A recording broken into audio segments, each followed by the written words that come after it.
The March 16th, 2021 meeting of the Carlington School District Board of Directors is called to order.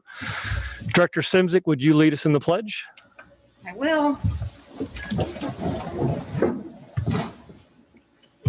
I pledge allegiance to the flag of the United States of America and to the republic for which it stands, one nation, under God, indivisible, with liberty and justice for all.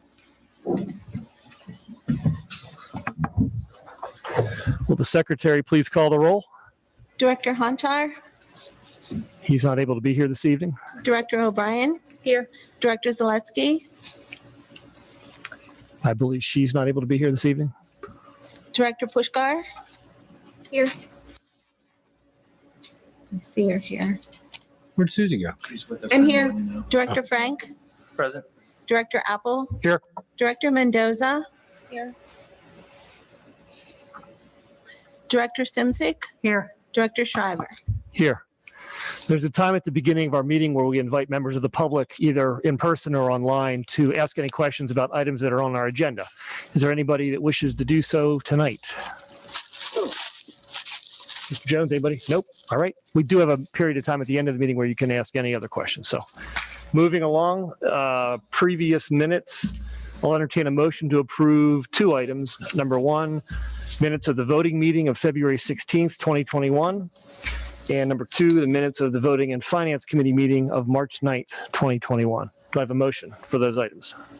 So moved. Second. Moved to seconded. Any discussion? If not, we'll vote. All those in favor say aye. Aye. Aye. Aye. Opposed, nay. Motion carries. Under reports, I'll report that we had an executive session prior to this meeting where we discussed contract negotiations and real estate matters. I'll now turn to our superintendent for his reports. Thank you, Mr. Shriver. We have two reports. The first report that we'll start with will be from Mrs. Hoffman. She is our Director of Special Education and Pupil Services, and she's going to provide us with an update of everything in regard to pupil services this year.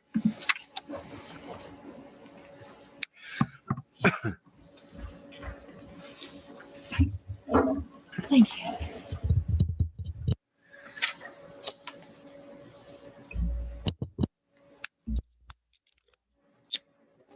It was? Is it on? You won't hear it. Okay, wanted to make sure. Good evening.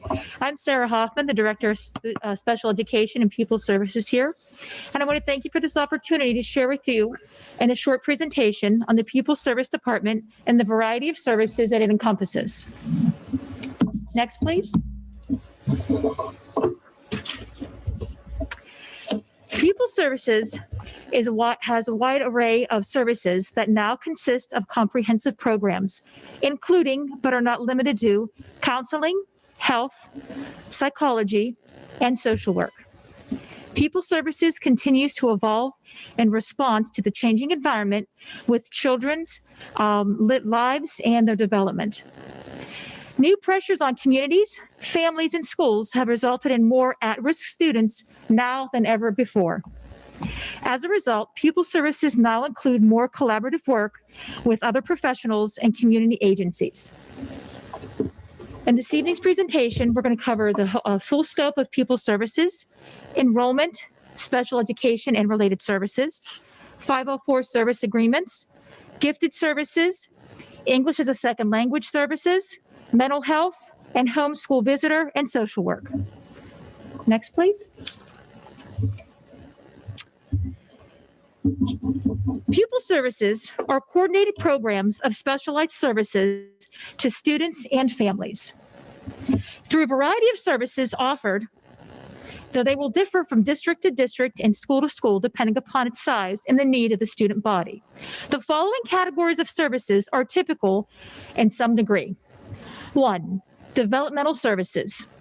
These include counseling, psychological services, health services, home and school visitor, and social work that supports students and families with their academic, behavioral, health, personal, and social developmental issues.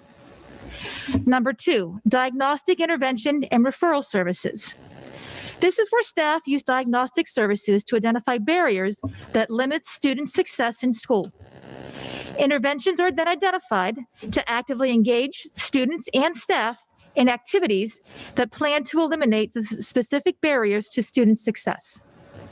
Staff may arrange for referrals for other school-based or school-linked professionals or parents and guardians to provide services within the community. Next is consultation and coordination of services.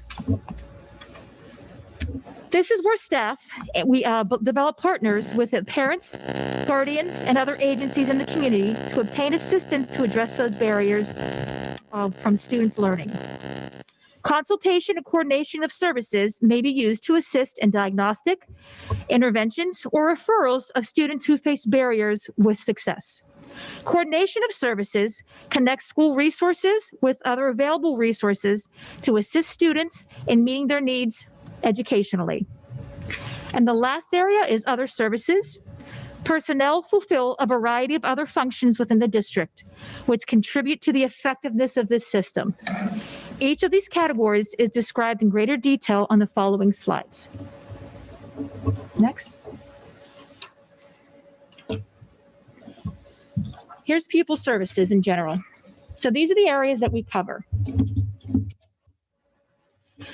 There are several staff that work within each department.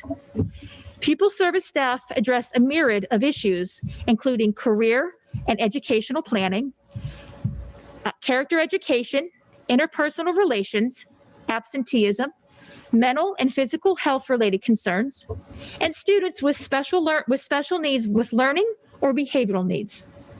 The educational system includes the family and the community. Collaboration is essential. Involving community and school leaders, agencies, institution, parents, and guardians is a necessity to meet the students' needs in school, in the community, and within the family setting. The entire community is affected by the needs to support its young people. I'd like to give a special shout out to our school nurses. We currently have 3 of them, as they have put in numerous hours with contact tracing over this past school year, both in and outside the scope of the school day. As well as our school psychologists, we have 2 of them. They've done numerous risk assessments, that is where someone is possibly at risk of harming themselves or others, and assisting families and students in crisis, again, both inside and outside of the school day. Next, please. So here's a little breakdown of enrollment across the district. We currently have 1,339 students, K through 12. At Carnegie, 394, Crafton, 329, and the junior senior high school, 594. And then we currently have 22 students in outside places, as we are unable to provide them with the necessary supports within the district at this time. And these are accurate as of this morning. Next, please. So this is the next one about breakdown of special education. They have not released numbers for this school year regarding our Penn data, but when I did the math, we're at about 19.3% of our population is identified as receiving special education services. I don't have anything to compare that to because they've not released the numbers for the school year for the state, but I did look at numbers last year, and our numbers, we were 18.6, and the state was at 17.8. So that's pretty close. We're doing a really nice job here at identifying and providing the necessary supports and services for our students. When you look at this, in order for special education to occur, you have to have be identified through an evaluation of having one of the 13 disability categories, and then require special instruction to make progress in school. We currently have 259 students, and in parentheses, I have 242. That was last school year. You may assume, which I did too, that we would go up this year because of COVID. We do have, I anticipate, more students when it all shakes out, identified with emotional disturbance due to their mental health needs. And we are currently, we have several students currently getting under evaluation right now for that. K through 6, in total, we have 142 students that receive services. And grades 7 through 12, we have 117. So those numbers do include students both in and outside the district. An IEP, you may have heard before, just as short of it is, it identifies goals based on their needs. SDI, specially designed instruction. So what can you do in the classroom? We work collaboratively with the families, related service providers, and general education teachers to identify those needs. Related services such as speech, occupational therapy, physical therapy, or might be even counseling services. Extended school year, ESY. And we always look at the least restricted environment for the student. You look at general education and then providing the supports within that general education setting. There is a breakdown of the categories, and this is as of this year. As expected, our highest category, which is also with the state, is students identified with a specific learning disability. We currently have 68 students. And then right behind it is other health impairment. Other health impairment is kind of a catch-all umbrella, but it could be something as simple as ADHD that is impacting their learning, or it could be a little bit more extensive. Maybe it's something more medical going on that we need to identify and provide this specially designed instruction. Next slide, please. I'm going to talk about our special education staffing. So in our department, we currently have 2 school psychologists. They're primarily housed at Carnegie and at Crafton. However, they do come up and help out when needed for testing or to assist in any type of crisis situation. We have a transition coordinator that services students up here at the high school, grades ages 14 years or older. We have 2 speech therapists. We outsource and contract for our occupational and physical therapists through pediatric therapy, as well as our vision and hearing supports through the Allegheny Intermediate Unit. And the reason is that we don't have that many, so it's more efficient and effective, cost-effective if we would do our contracting services for those areas. But our speech and language therapists are district therapists. We also have an access secretary. One of her duties is it's split, but she looks at our related service providers and see if we can recoup any money from the state for any of the related services. If the kids qualify, we can get some of that money back. And we also have 22 paraprofessionals throughout the district supporting our students. We have to offer continuing services, which we do. It's itinerant, which is the least restrictive, supplemental, and full-time services. Now that is both inside the district and outside the district as well. The type of support we offer is autistic support, blind and visual impairment, deaf or hard of hearing, emotional, learning support, life skills, multiple disabilities, physical, and speech and language supports. Now, the question people always ask is, can you receive more than one service? It's yes. And your disability does not determine the type of service that you need.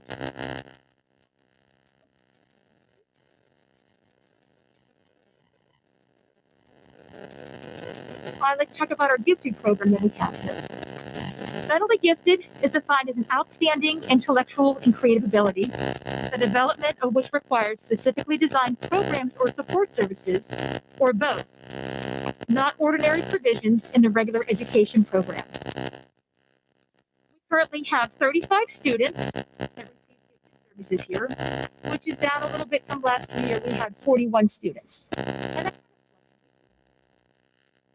we have 1 gifted teacher, and her specific role and responsibilities are to provide gifted services across the school district, all 3 schools. And if you want to know how you do qualify for gifted services, we use a multi-criteria, which through a matrix to qualify for services based on verbal and math scores.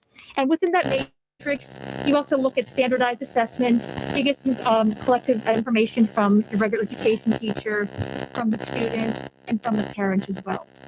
Or if you get tested and you have an IQ of 130. That is determined, either you get accelerated placement or enrichment opportunities. An accelerated placement would mean that you would, it would be by subject, and you would possibly skip a whole grade or content, and then there is a policy that goes along with that. So we do have, I know, going into next year, we have an elementary student, I believe, going into 6th grade, that will be coming up here and taking math classes because that's how accelerated. that the curriculum at grade level is enriched and it just moves faster and it's more challenging. And that can be done on an individualized basis. It doesn't necessarily be a class or anything.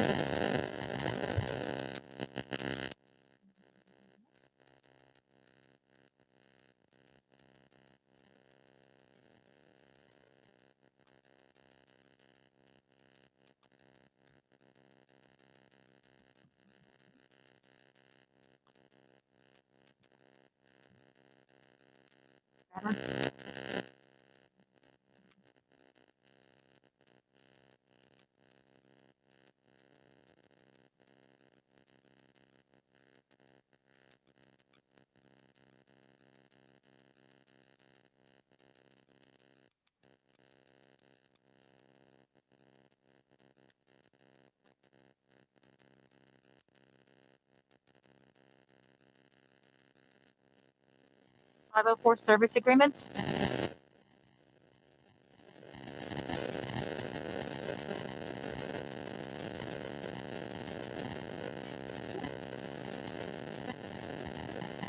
.504 service agreements is a documented medical health condition or disability that outlines how the school provides supports and remove the barriers to or access for student learning. The most common that we come across are possibly concussions or diabetes. Now we're getting more and more with COVID, anxiety and depression. So that's kind of where a starting point for us when we get notified by family, and then we look to see if they need any additional or supports. If we need to move, this will be the first place to start, and then if they need any, get identified or evaluated for special education services. We currently have 66 students identified receiving 504 service agreements across all 3 buildings.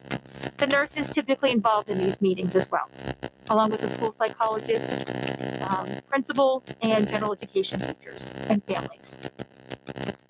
They provide services that change the learning environment to enable students to learn alongside their peers. A child with a disability, any disability that interferes with their learning.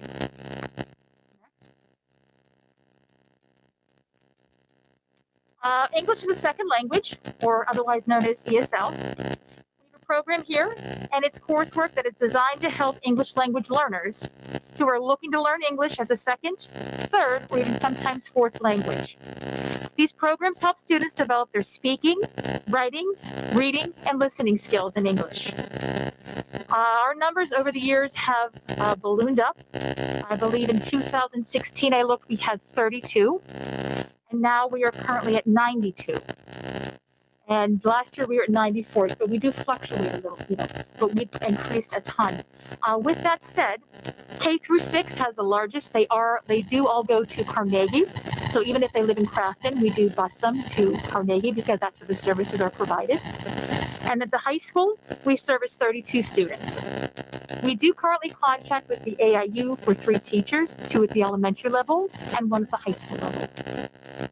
And we also have a paraprofessional at the elementary level for them. Next, please. Just a little bit more about the ESL program, but it's for helping them become more fluent in English. They're English language learners, you might hear the term ELs, that's what they're called, ELs. They can kind of feel extremely overwhelmed at times, being immersed in the country that they don't speak English, or the language barrier does become very difficult at times. But we do use translators to translate documents, and we have interpreters that we contact to come out, either participate by the phone or come out in person to help us communicate with the families. And they are given an annual access test if they qualify for services. It's called Access, and they just finished that up. So that's one good thing. And just because they speak another language does not mean that they automatically qualify for services. They do go through a screening process through the AIU. Next, please. Mental health services. So we have a bunch of mental health services in the district. Each building looks a little different, but I do feel that we are currently meeting the needs for each building. So if you look at Carnegie Elementary, First of all, we have SAP, which is Student Assistance Team, across in every single building. And it is led by the building principal, the school psychologist, and volunteers that would like to be a part of that team. HSAO, Human Service Administration Organization. HSAO, they're brand new to us this year, and we've had nothing but positive feedback from both the staff and the family. So they help coordinate, they screen, and then help coordinate what type of services the kid potentially could need. Not a 504 or special education, but if they need family counseling, some type of outpatient, drug and alcohol, whatever we need, we kind of collaborate together and work with the family if they're willing to do so. We also have counseling with the school psychologist, and I'm proud to say that we have started with the chill room at Carnegie this school year with Allegheny Health Network. They offer an outpatient therapist there. That's where the parents goes through their insurance. They also, it's exciting, they're now offering medication management, which is really good for the kids that are being seen there. With that said, there is also a room that they use. It's called the chill room. And the chill room is that's run by a behavioral therapist. But what she does is she goes in and she touches each and every classroom one time a month. They come down and she does a curriculum with them. It's a mindfulness, social emotional curriculum. And it's just a nice broad overview of things, nothing real specific to an individual student. But if they do need that a little more specialized, it's called a tier 2. They go in and they provide those supports, and if they need to be seen by the therapist, they do that as well. They also offer an ESY program this school year, which is exciting. So that'll be the first time down there, and that'll be for the students that need the social emotional learning. At Grafton, we have SAP, counseling with the school psychologist, and they also offer Wesley Family Services we contract with. They offer school-based and outpatient therapy. The high school, we offer SAP as well, Wesley Family Services, and school-based and outpatient therapy. And we also offer the SHORES program, which is licensed drug and alcohol outpatient support. And last but not least, our home and school visitor / social worker. I don't know what I would do without them. I feel like we could have 5 of them some days. There's so much going on. But Bethany Mudd is our homeschool visitor and social worker, and she does a great job. She works on attendance and truancy issues, addresses residency issues, and collaborates with the Department of Human Services to assist families when in need. She's also our homeless and foster family liaison. And that is all for my presentation. Thank you very much. Any questions? I have just a couple of questions. First, I'm curious about, how you're identifying students who need services in this COVID environment. It's been very challenging. A lot of it has been self-referrals. A lot of it is also collaborating with the families, helping identify what they need. Right now, we've had a lot of kids at the secondary level go in and out of hospitals, Southwood, Western Psych, wherever it is. And through that process, I try to meet with the family, the school counselor, the principal, and see what the needs are, what are the discharge recommendations, and go from there with what they have. It's very challenging because you do also have kids that are online at home. Mm-hmm. And is it a skill issue or is it a will issue? So we are, reaching out and letting them know, hey, we're here. I can't tell you how many times my administrative assistants have sent work or PTE, permission to evaluate home, multiple times. They typically have us they want us to do 3 times, but we're doing it 4, 5, and 6 times because we do understand. And I've even reached out to families expressing the need to try to get the proper services in place for these kids so they're not left floundering out there by themselves. So it's just by word of mouth. Like I said, it's funny how people have different connections with certain families.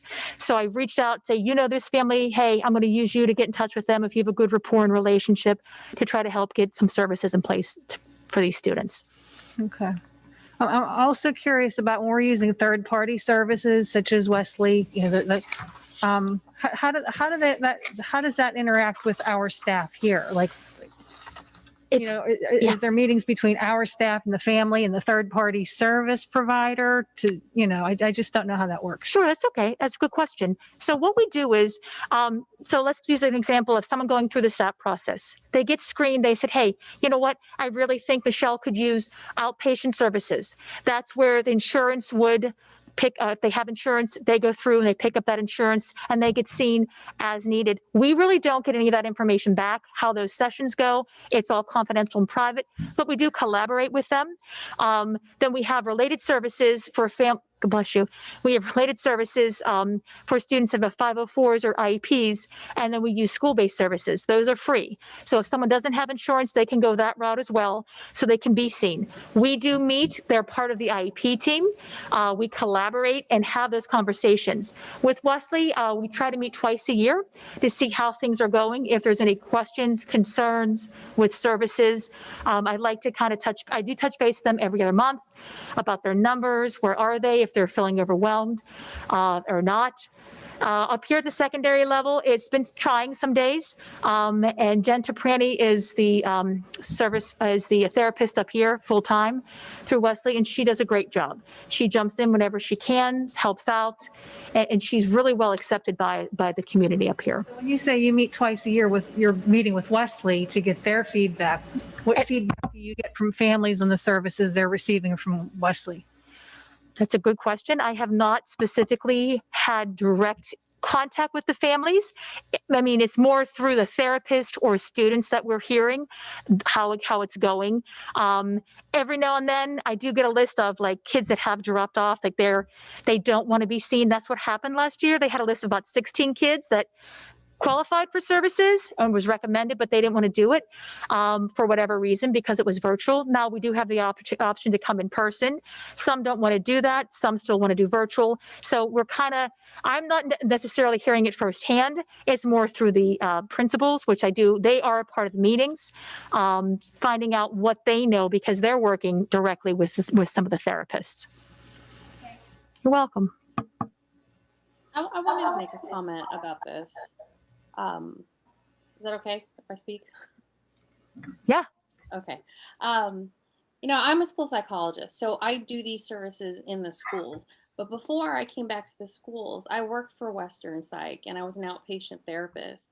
And I have to tell you, a lot of those families and kids that came to me at that stage of when their problems, their issues and difficulties, they were at a really far stage. And it always broke my heart. Like there was so much room and time before they got to the stage where they're being brought to Western Psych ER, or I'm working with them and now they're in partial hospitalization, or I work with them for so long and I release them back to the school and then the supports are not there, that like 6 months later I see them again. So I'm really proud of like this setup that we have at Carleton, because some of the biggest barriers, whether it's cost, insurance, or access, because a lot of these families, they're already under stress. Some of them don't have transportation, and then to be able to take them to high quality services, like where I was in Western Psych, you either go down to like Oakland or you come to Southside, but it's like if you're not on a bus line, then it's hard or families were working long hours. So it's nice that they can get this help where they already are. And it's not so much that they're interacting with the teachers, because that's what our own staff members do, but it's just able to get them that in between services so that they could stay in the schools and be successful instead of getting lost and having to be brought out so far to these more intensive services. So I'm really glad in all buildings at all levels that we have this, it's a big variety of supports too. So I'm really proud of that, because when I first came on the board, we didn't have a lot of this stuff. So it's a really good model that's been built over the years by, and I like that you're carrying it on, Sarah, but all your predecessors and some of the building principals. So I'm really excited. That's all I just wanted to comment.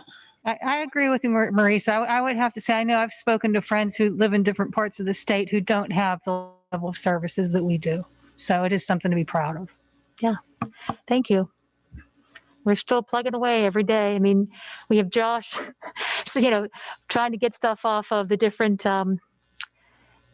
Go Guardian and whatnot, and we see things come through. So we are alerted if there's things that are typed in the computer, because it is concerning. And then that's another way we can step in and offer the supports and services, because the students aren't always forthcoming with things.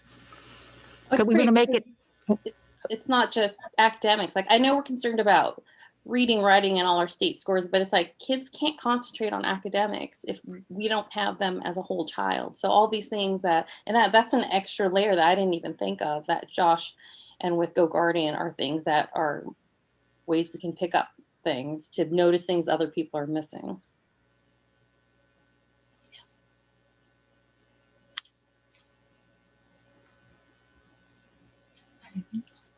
Thanks. Thank you, Mrs. Hoffman. Thank you. Sorry for the technical difficulty. Here in the end, what was causing some of the static, we apologize for that. We do have, at last check, we had 2 individuals joining us by Zoom. We had 4 people joining us by YouTube, and we also have 3 people attending in person here in the board meeting tonight as well. For my presentation, I'd like to share a little bit throughout the course of the year. We've spoken about the impact that the pandemic has had on education and learning. Mrs. Hoffman just discussed some of the impact that it's had on mental health services and how we've responded to some of those things. We started off recently taking a look at learning loss and some gaps of instruction with many of our students across the board, and started to put some plans in place. Specifically, beginning on March 1st, we worked with our seniors. And Mr. Jones, if you could go to the first slide, please. We started working with our seniors who we recognized, and the data was indicating that their performance in their coursework was not up to the standard, and they would not be moving on with graduation requirements. So that was very concerning for us. It was a group of students.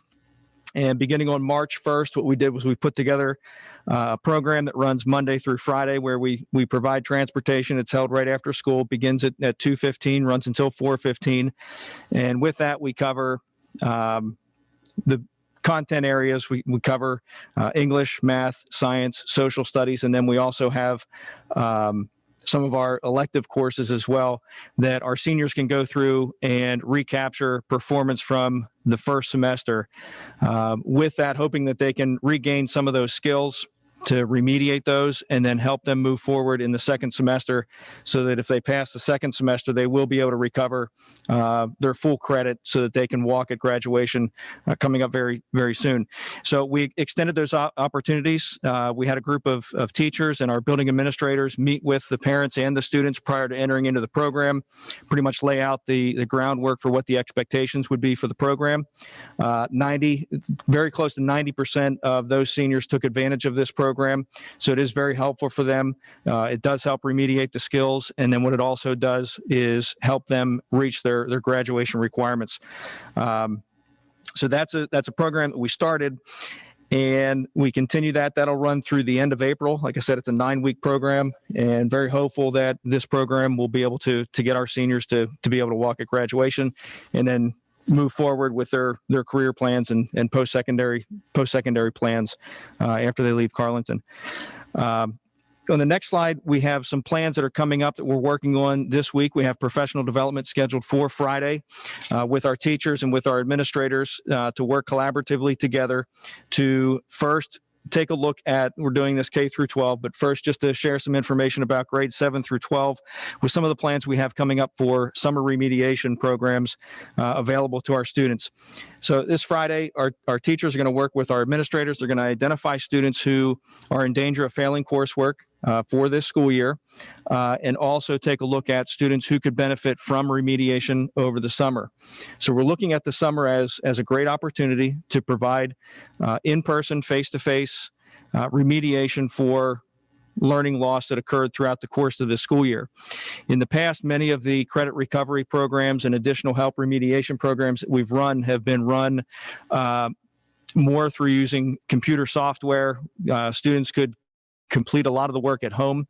What we've recognized throughout the course of this year with the COVID and the pandemic, we've lost a lot of that in-person, face-to-face instruction. I think that we value and that we recognize has a great impact on student learning. So we want to make this opportunity as much in-person, as much interactive, as much engagement as we possibly can So we look to have in-person credit recovery plans for this summer. And there again, taking a look at our major content areas, taking a look at English, math, science, social studies, potentially other courses that will have an impact on students being able to be promoted to the next grade level. The plans may look slightly different at our middle level compared to our 9 through 12. 9 through 12, as you know, our students need 24 credits to graduate. At the 7th and 8th grade level, there's different criteria that's in place in order for them to be promoted to the next level. So our goal is it's going to serve several purposes. One, to remediate those skills so that as children progress through their coursework next year and years following, they can be successful with the skills that they obtain over the summer work. And then second, just give them that face-to-face interaction to fill those gaps that have also been noticed over this past year.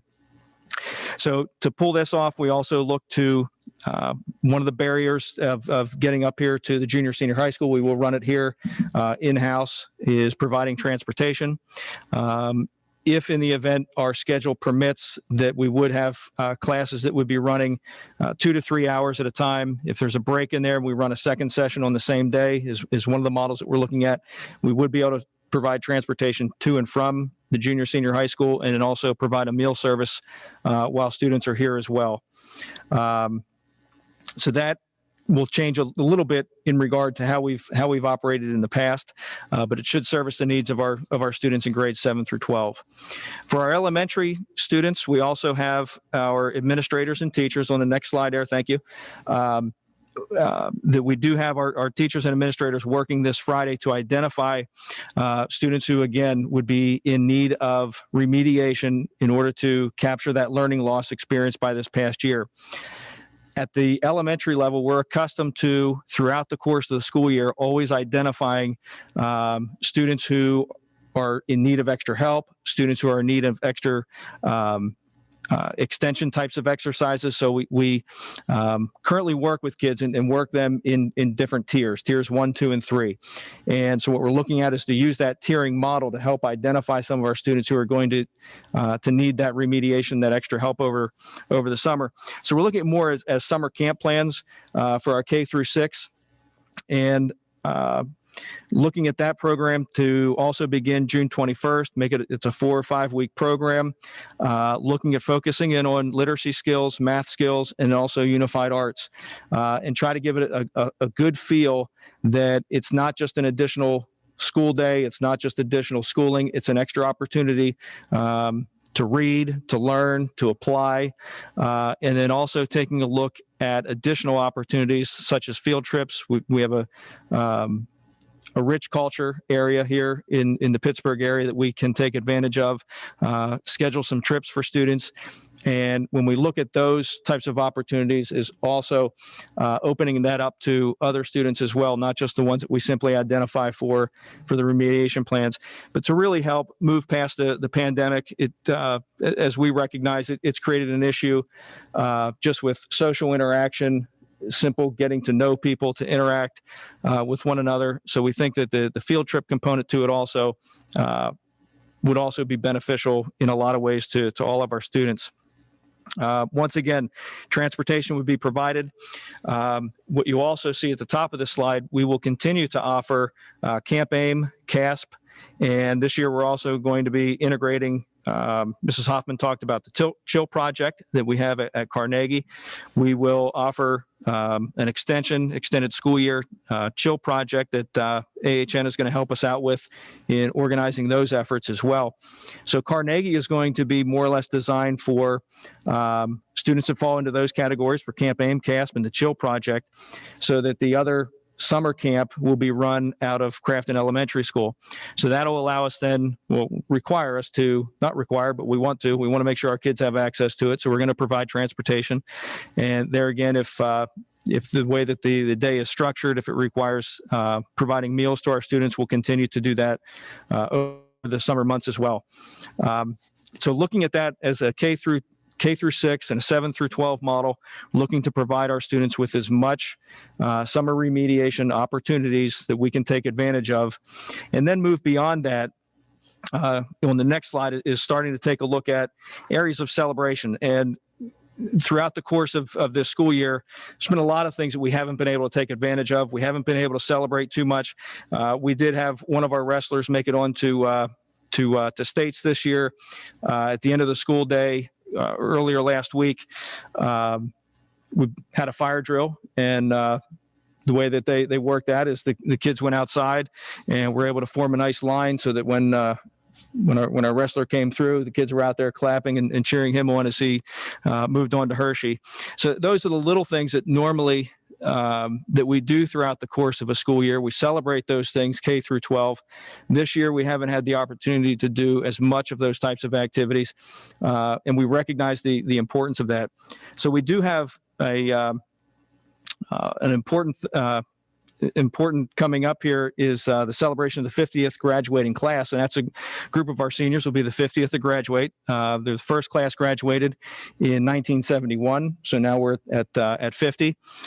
Back at that time in 1971, that senior class and the group of students who were enrolled here at Carlinton put together a time capsule, and that time capsule is embedded here in the building. And we have a great group of student leaders that are working on some ideas and some different ways to celebrate that time capsule and celebrate the 50 years that Carlinton has been graduating students and preparing them for their future.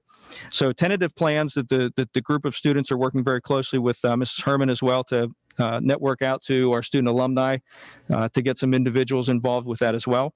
But their tentative plan is for May 14th. That'll be an outdoor ceremony and looking to invite not just our students, but then also our community to come up and really to celebrate. Because it'll be an outdoor event, we will have a little bit more opportunity to have more individuals involved. And what we'll do at that time is we will open up the time capsule.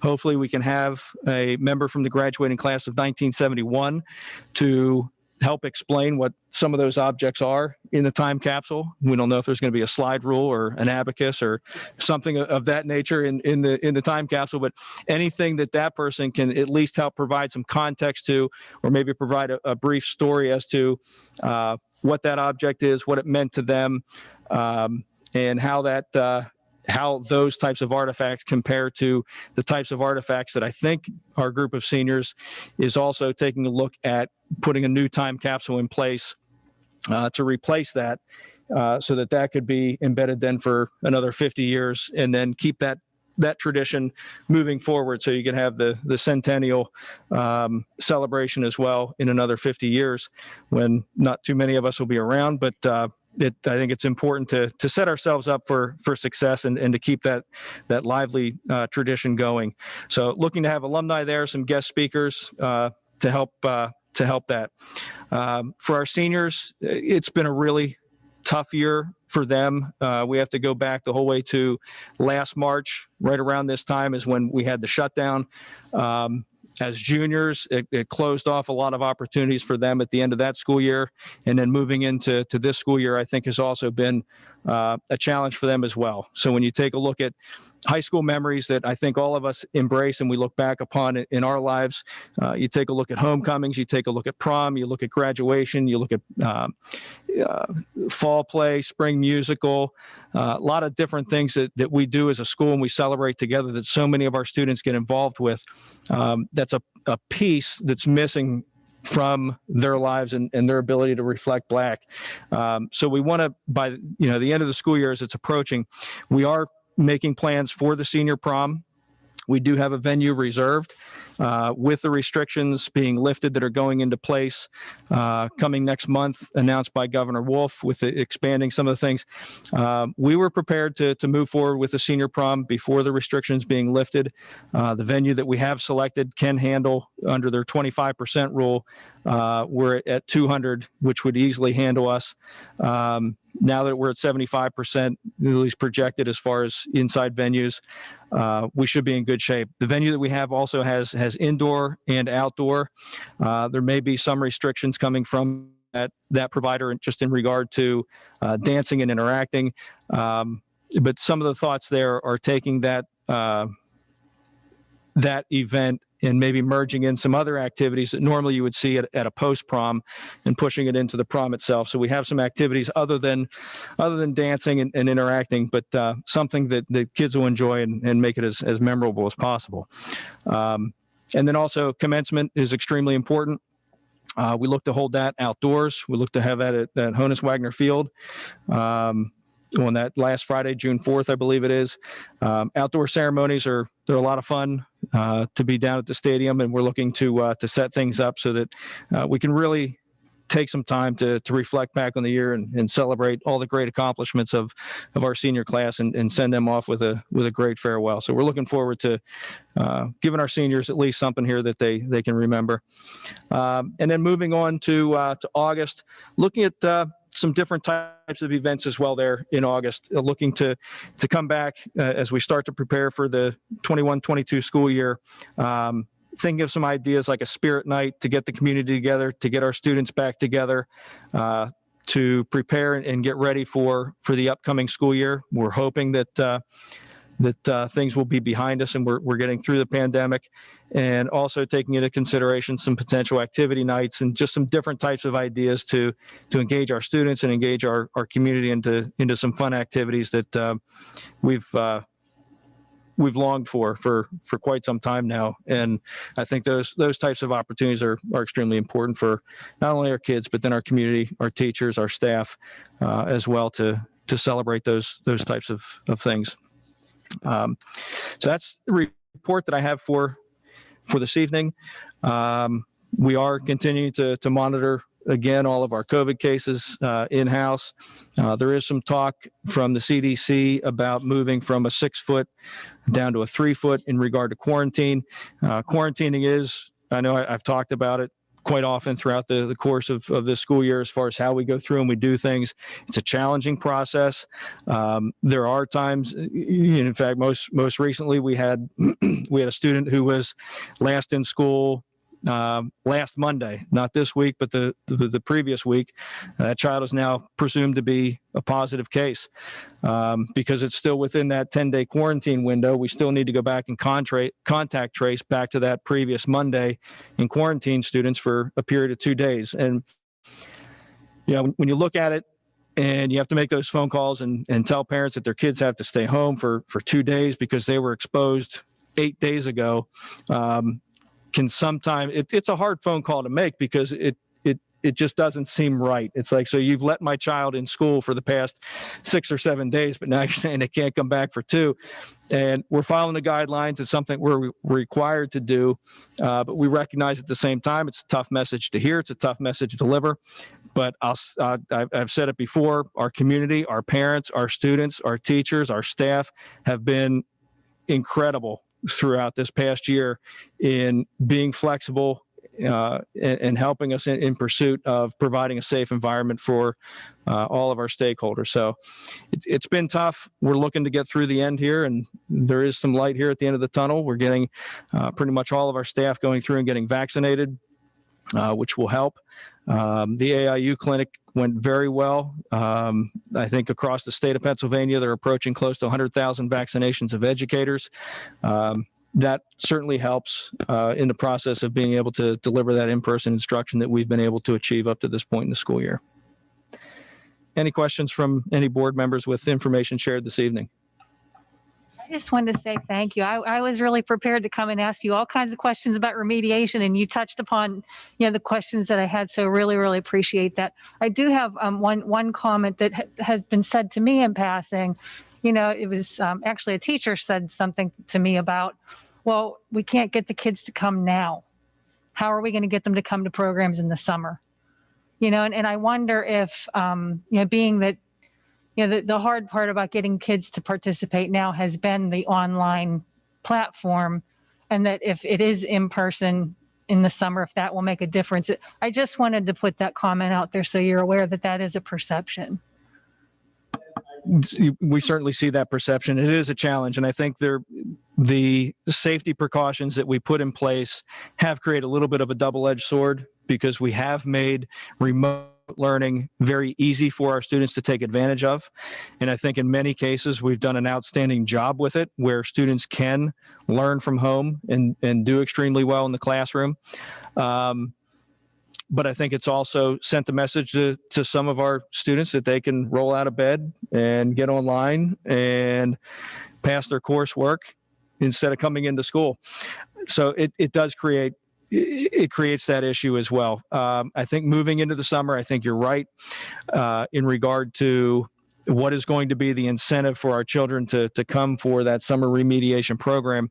We are looking at only face-to-face remediation program because we value that in-person instruction, and taking away that remote option from our kids, because for many of our students that we're going to identify, what is largely the piece that we see is related to attendance, and not just physically coming to school. Like I said, we've had a lot of kids who have been able to successfully learn from home, provided they get up, they eat their breakfast, and they log on to Google Classroom. If they haven't been doing that, it's extremely difficult for us to teach them. It's the same thing as a kid coming into the classroom, putting their head down on the desk and just not doing anything.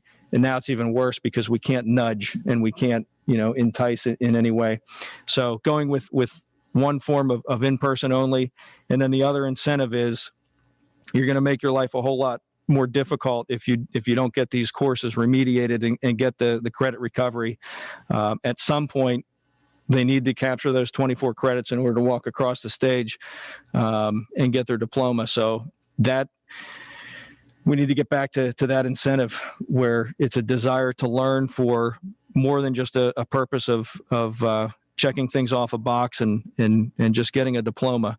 So I think our teachers will do a great job at making the summer camps and the summer remediation types of opportunities interesting, engaging. So it does create that environment for our kids to come. And it will be staffed by our teachers? Like, is that how that will work? Yes. Okay. Yeah. So we will first, and like I said, we haven't come out with all the details yet, but naturally we would first post it in-house. We'd love to have our teachers do it. I know that this year has been extremely difficult on them as well as our kids, to give them another ask of, hey, can you come in for another 4 or 5 weeks to work with the kids? I know a lot of them, they're looking forward to a little bit of time off. But again, been very appreciative and very respectful of the professionalism from our staff to work with our kids throughout the course of the school year.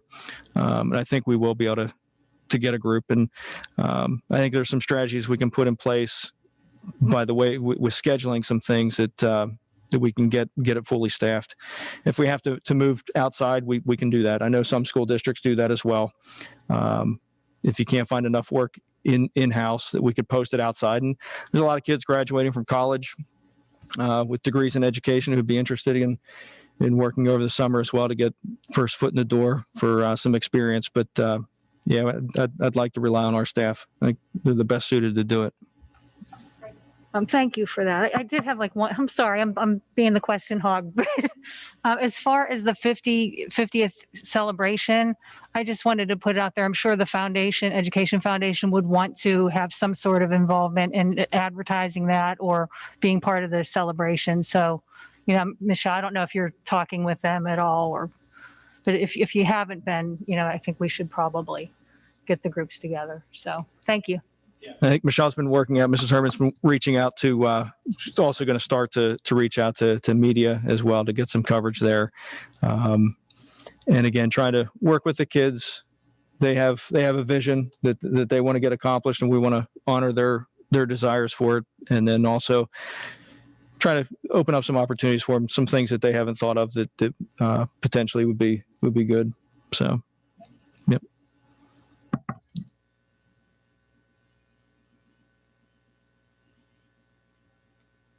That, Mr. Shriver, I'll turn it back over to you. Great. Thank you, Dr. Kreider. Moving on in our agenda, committee reports. Director Apple, any updates for us on Parkway West? We had a meeting last Thursday, which was kind of out of our usual cycle of things, but some exciting things happening at Parkway as always. We're looking at expanding programming here in the next couple years, but also enhancing our existing programming. I know there's a really nice makeover, remodeling and reimagining of the space for the cosmetology department, and it's long past needing to be updated, and I think that'll do a good job of making the program better for those kids who are there now, but also attracting new students. Speaking of which, on Tuesday, the 6th of April, from 5 to 7 p.m., they're having an open house, and that would be for kids who are interested in attending Parkway. You can take a look at the different programs that are offered and get a sense of the building and the environment out there, and the teachers. We are seeking a waiver of obligation to administer the NOCTI exam for the 2020-21 school year. I guess this school year, due to COVID-19. The NOCTI is the standardized testing that career and tech ed students take. So hopefully we'll be able to get that. And then also, lastly, we are also looking at a graduation ceremony for our seniors out there. It'll be kind of a hybrid thing where students will be invited to watch the speeches and that sort of thing online, and then receive their diploma and certificates inside of their various program areas individually. So kind of like I know the University of Pittsburgh, for one, will do something like that, where they'll have graduations divided up by whatever school you're in. So that'll enable students to have some sort of a in-person commencement. And I think that's about all I have. Thanks. Thanks, Joe. So Pathfinder is Director Hunshar. Michelle is Director Hunshar. Did he join us? All right. George, are you able to? Yes, I'm here, Jim. Great. All right. Do you have any updates for us? Yeah, Jim, thanks. Thanks for the time. Our next meeting will be tomorrow, but from our past meeting, we have 86 kids now. So as our principal, Nick Fratto, says, we are rich with tuition. As it is, all of our kids pay tuition, but the ones outside of the consortium also pay a maintenance fee. So at this point, in the consortium, we have Carleton, Mount Lebanon, Upper St. Clair, Chartiers Valley, and Bethel Park. Carleton has 2 kids, Mount Lebanon 3, Upper St. Clair 2, Chartiers Valley 10, Bethel Park 12, for a total of 28. So there are 58 kids outside of our consortium who also pay a maintenance fee. As some of you may know, at the end of the year, our kids get rebated $8,000 to $12,000, depending on our expenses. And earlier this year, we reorganized with Eric, the CV representative, Eric Kramer being the president. The treasurer is Valerie Fleischer from Mount Lebanon, and they voted me as vice president. So that's the end of the report. Tomorrow we'll have another meeting. Thank you, George, and congratulations on the vice presidency. Thank you. Shazda, I don't believe Director Zaletsky is with us. She's not with us, but I know one of the issues she was going to report back on is that the Shazda schools are presently working on more or less like a celebration video that each of the school districts are putting together. Carleton is also putting together a video, and we'll submit it. And the position that we're taking is we're celebrating the community, the excellence, and the character, and highlighting a lot of the activities and types of programs that we offer here at Carleton. Putting that together, it's a very short, what they're asking for is a 1 to 3 minute video that we'll go and submit. So we're working on submitting that. Thank you, Dr. Kreider. For legislative, PSBA, and the foundation, Director Simsek, any updates? Yes. Okay. I'll start with legislative and PSBA. So I do sit in on at least one call a week with PSBA, and there are just a variety of topics that we cover. So forgive me if I jump around a little bit, but there's a lot of talk right now about the American Recovery Plan and the stimulus money and how that stimulus money is going to be used. The call that I sat in on today, there was a member of the National School Board Association who is seeking input from the districts of what questions they have. They want to know what our questions are of how, if there are limitations to how the stimulus money can be used, or they want ideas on what we're thinking about how we're going to use that stimulus money. One of the things that I wrote down that I thought was important that they were talking about was that we need to, once we receive that money, we're supposed to, within, I believe it's 30 days, post our plan for using it. So I thought that was really important for us to take note of, that that's part of what they're going to be looking for. Another thing that came up in that call today was some talk about the payroll tax credits for employees who needed to take time off for COVID-related reasons. And they said previously that was not offered to public sector employees, but I believe that is in the ARP stimulus money.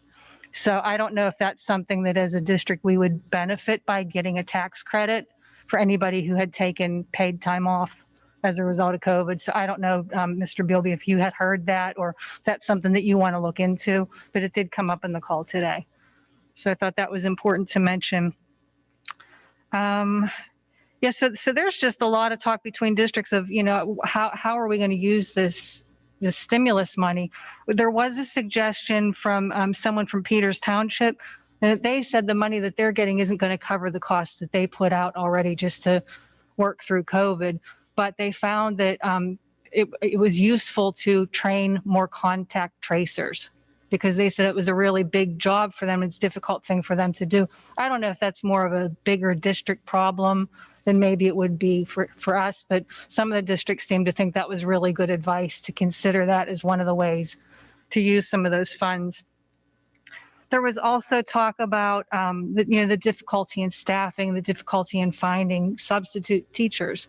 And I know we've had issues with that in our district as well. There was a suggestion from someone from Hempfield Township who said that they have an agreement with a local college where they're using some of the students who are studying teaching. And this agreement entails that they have a contract where they're paying the college some of the tuition money for these teachers in training to work as substitute teachers. So I'm not exactly sure how all that worked, but I did write down that it's Hempfield Township, and they said they'd be happy to share if you want to reach out. If that's something maybe we want to consider. So I thought that was very interesting and a good thing too. Now, that was all kind of today, some of the things we were talking about. Another thing that came up in a call was discussion of energy savings and energy solutions. And we had a presentation given by a group called Energy Solutions Group, where they were talking about solar panel installation. And what this group does is they'll do a study and let you know if, what the energy savings are. I don't know if that's something that would the study is free.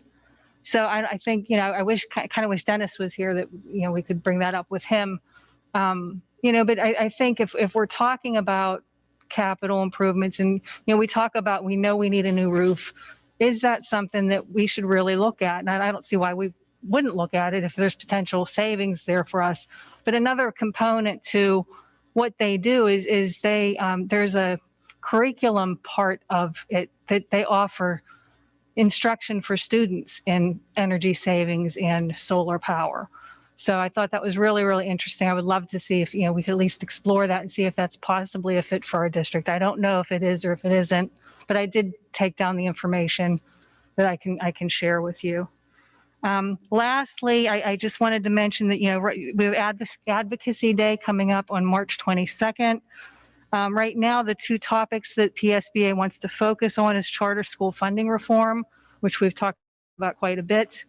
And the second thing is mandate waivers. So, what they'd like to do is there's a bill out that they're trying to put through Pennsylvania right now. It's Senate Bill 73, where it would give the school districts some say-so in mandates. There are many, many mandates out there that we are required to follow, but they're not always funded or funding is hard to come by, which, leads to us having to raise taxes is our only resource for it. Some of the mandates they're saying you can't, they're for the health and safety of students. So, there are some mandates that are, yes, of course, you can't get rid of those. But there are some that don't make sense anymore, that maybe when they were put in place, they made sense, or with, in combination with other mandates, now they don't make sense anymore. So this Senate Bill 73 would give the district some opportunity to apply for a mandate waiver. And the district would have to give justification on why that mandate makes sense for their district. But it would give them an opportunity to do that and apply for it. And then it would be, the state would make the decision over whether the waiver would be granted or not. So it gives you a little bit of power back. So I wanted to mention that so that we were aware of that and could support that, if they're looking for support from us. So I think that's it for, that's all I have right now for PSBA legislative. As far as the foundation, we haven't had a meeting. We skipped our last meeting. But again, I will, the next meeting, make sure that I'm going to talk to them about the upcoming celebration of the 50 years. So, because I do think that's something that's important to them as well. So that's it. Thank you. Any questions for any of the conference or committee reports before we move on? If not, let's jump to section 4. I'll entertain a motion to approve the additions to the 2020-2021 conference and field trip list as submitted. Do I have a motion for that? I so move. Moved and seconded. Thank you. Any discussion? If not, we'll vote. All those in favor say aye. Aye. Aye. Aye. Aye. Opposed, nay. Motion carries. Thank you. Under section 5, finance, we have 7 items. I'll entertain a motion to approve the following. Number 1, the treasurer's report for the month of February 2021 as submitted. Number 2, the bills for the month of February 2021 in the amount of $729,957.21. Number 3, the contractual agreement with Pediatric Therapy Specialists, Inc. for occupational and physical therapy services for school district students for the term of July 1, 2021 through June 30th, 2023. Number 4, the proposal from Hawley Consulting Group to complete a post-retirement medical evaluation, JSB 75, for the 2020, 2021, and the 2021-2022 school years at a cost of $5,600. This rate reflects no increase from previous years. Number 5, the license agreement between the district and the Borough of Roslyn Farms for the use of tennis courts for the student athletic tennis season for the period of March 8th, 2021 to April 20th, 2021. Number 6, the athletic fund report for the month of February 2021 with an ending balance of I'm going to assume that's a comma. 7, no, that's not a comma. I'm going to pause there for a second. Dr. Kreider, any idea if that's I can't imagine that's a comma. No. And then 84 cents. Okay, so the athletic fund report with for the month ending February 2021 with an ending balance of $7,678.84.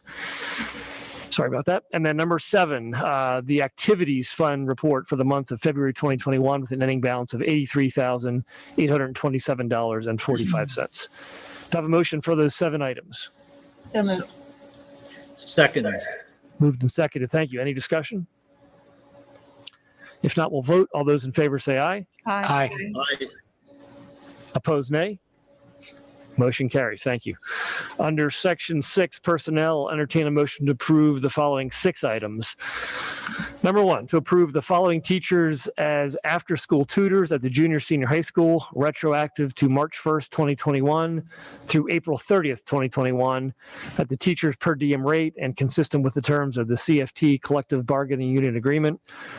Laura Beggs, social studies, Christine Garland, mathematics, Wendy Steiner, electives and health, physical education, Zeffie Carroll, English, and William Polonis, science. Number 2, the 10-month position of temporary high school secretary attendance and security position to Kathleen Watson, retroactive to March 1st, 2021 through June 7th, 2021, and consistent with the terms of the SCA collective bargaining unit agreement. Number 3, to approve the following teachers for the after-school tutoring positions related to COVID compensatory services at the junior senior high school, Carnegie Elementary, and Crafton Elementary schools at the teachers per diem rate and consistent with the terms of the CFT collective bargaining unit agreement. Alicia Booz, Andrea Harity, Melanie Lewis, Lindsay Mergolowski, Dina Mitchell, and Pamela Stone. Number 4, to approve the proposal for the Carlington Academic Summer Program, CASP, to be held at Carnegie Elementary School for 4 weeks, beginning June 21st, 2021 through July 16th, 2021, and to post for the positions of 3 special education teachers to provide reading, writing, and math instruction to students in grades 4 through 12. Teachers will be compensated at the per diem rate and in accordance with the terms of the CFT collective bargaining unit agreement. Number 5, to approve the request for a leave of absence for employee number CM2021-08 as submitted. And lastly, number 6, to approve the collective bargaining agreement between the district and the Carlington Federation of Teachers, AFT local number 2120, AFT-PA, AFL-CIO, Secretarial Cafeteria Aides Unit Contract, effective July 1st, 2019 through June 30th, 2024. Do I have a motion for those 6 items? So moved. Second. Moved and seconded. Thank you very much. Any discussion? If not, we'll vote. All those in favor say aye. Aye. Aye. Opposed, nay. Motion carries. Thank you.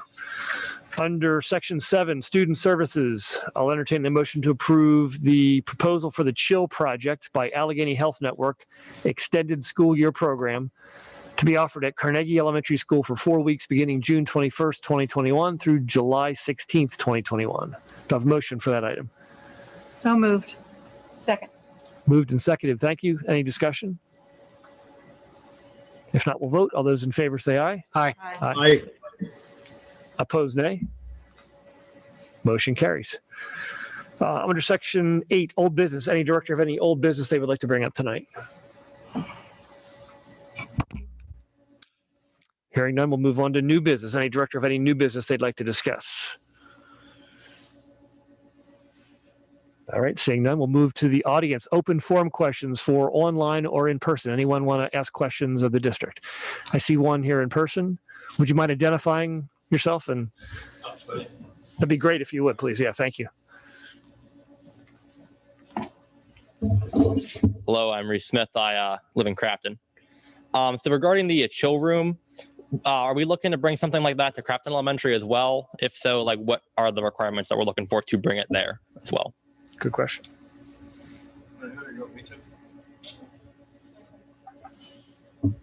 Yep. We looked at Crafton Elementary School. The Chill project is, you probably recognize, has done great things at Carnegie. The set that it's looked to design to improve upon, we don't necessarily have those conditions right now at Crafton. And that's working with building leadership at Crafton Elementary School.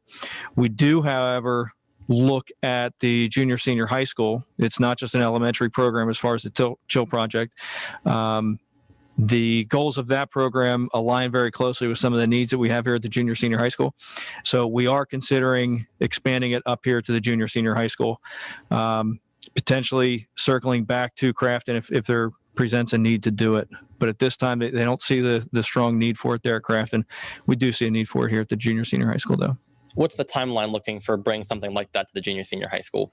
Could be as early as this coming school year, as the 21-22, potentially 22-23, depending on how we take a look at our finances and some of the other contracts that we have in place right now. Okay, and then on a different subject regarding the remediation, you mentioned that in previous years remediation has focused a lot on like online classwork kids could do, but now with this year everything, you guys are going to focus more on in-person remediation. For the future, do you guys intend to continue with the in-person remediation, or maybe circle back and go back to the online remediation once things get back to normal in the next couple of years? Right now, as Mrs. Simzik had brought up in regard to stimulus money and ESSERS funding, there was ESSERS 1, ESSERS 2, and then eventually there's going to be ESSERS 3. There are stipulations in ESSERS 2 and ESSERS 3 that money needs to be allocated towards remediation work. So this year, for this summer, we're going to be relying upon that ESSERS funding in order to fund the remediation program. When you provide transportation, you provide meals, you do all that, it'll be an expensive lift. And we're going to rely on the ESSERS funding to do that in the future. We'll have to take a look at the success. We'll take a look at the program. We'll take a look at what we learned. Are there any elements of the programming that we put in place this year that we can fit into the budget, into the services to the kids? We'll certainly take a look at it, but I'm not going to make any promises or any commitments at this time, to be honest with you. Okay, thank you very much. Thanks, Reese. Other members of the audience in person that would like to ask a question? If not, move to Mr. Jones. Anyone online? All right, all good. Any board member have any questions in open forum? Hearing none, we'll move to have a motion for adjournment. Anyone want to do that? So moved. Excellent. Second. Moved and seconded. All those in favor say aye. Aye. Aye. Opposed, Aye. nay?